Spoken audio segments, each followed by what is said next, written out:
Hi നമസ്കാരം, ദാസേട്ടനാണ് തൃശ്ശൂരിൽ നിന്ന്. അപ്പോൾ മമ്മൂക്കയും ലാലേട്ടനും ഫഹദ് ഫാസിലും കുഞ്ചാക്കോ ബോബനും രാജ് കുമാർ ഇവരൊക്കെ അഭിനയിക്കുന്ന പുതിയ സിനിമയായുള്ള അതിലിപ്പോൾ നസ്ലിൻ, ഉണ്ണി മുകുന്ദൻ, ഇനി ആരൊക്കെയാണ് ലോകത്തുള്ളവരെല്ലാവരും ഉണ്ട് എന്നാണ് പറയണത്. ഇപ്പോൾ ഇനി ദുൽഖർ സൽമാൻ വരെ ഉണ്ടാവാൻ സാധ്യതയുണ്ടെന്ന് പറയുന്നത്. അങ്ങനെ ഒരു സിനിമയാണ്, മെഗാ സിനിമയാണ് വരാൻ പോകുന്നത്.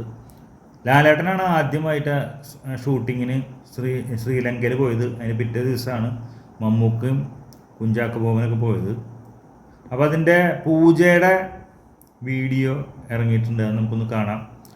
ലാലേട്ടൻ തിരിച്ചു വന്നു എന്നും പറയുന്നുണ്ട്. തിരിച്ചു വന്നു, ഏകദേശം ഒരു 3-4 ദിവസത്തെ ഷൂട്ടിംഗ് കഴിഞ്ഞതിന് ശേഷം ലാലേട്ടൻ തിരിച്ചു വന്നിരിക്കുകയാണ്. ലാലേട്ടൻ്റെ അടുത്ത ഷൂട്ട് ഇപ്പോൾ പാലക്കാട് ലൂസിഫറിലെ എമ്പുരാൻ എന്ന സിനിമയുടെ ഫൈനൽ ഷൂട്ടിങ് പാലക്കാട് നടക്കുകയാണ്. അപ്പോൾ ലാലേട്ടൻ തിരിച്ചു വന്നു എന്നൊക്കെയാണ് അറിയാൻ കഴിയുന്നത്. അപ്പം ലാലേട്ടൻ ഒരു 3-4 ദിവസം മാത്രമേ ഉണ്ടായിരുന്നുള്ളൂ. മമ്മൂക്കൊക്കെ അവിടെ ഉണ്ട്, ശ്രീലങ്കയിലുണ്ട്.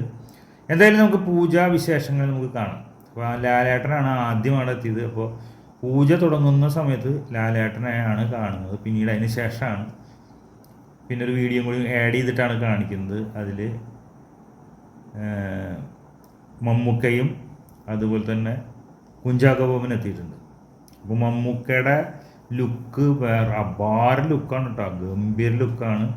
കൂളിംഗ് ഗ്ലാസ്, മീശൊക്കെ അങ്ങനെ പിരിച്ചു വെച്ചിട്ട് നൈസായിട്ട് പിരിച്ചു വെച്ചൊരു പോലീസ് ഉദ്യോഗസ്ഥനാണോ അല്ലെങ്കിൽ മിലിറ്ററി ഉദ്യോഗസ്ഥനാണോ എന്താണെന്നറിയില്ല.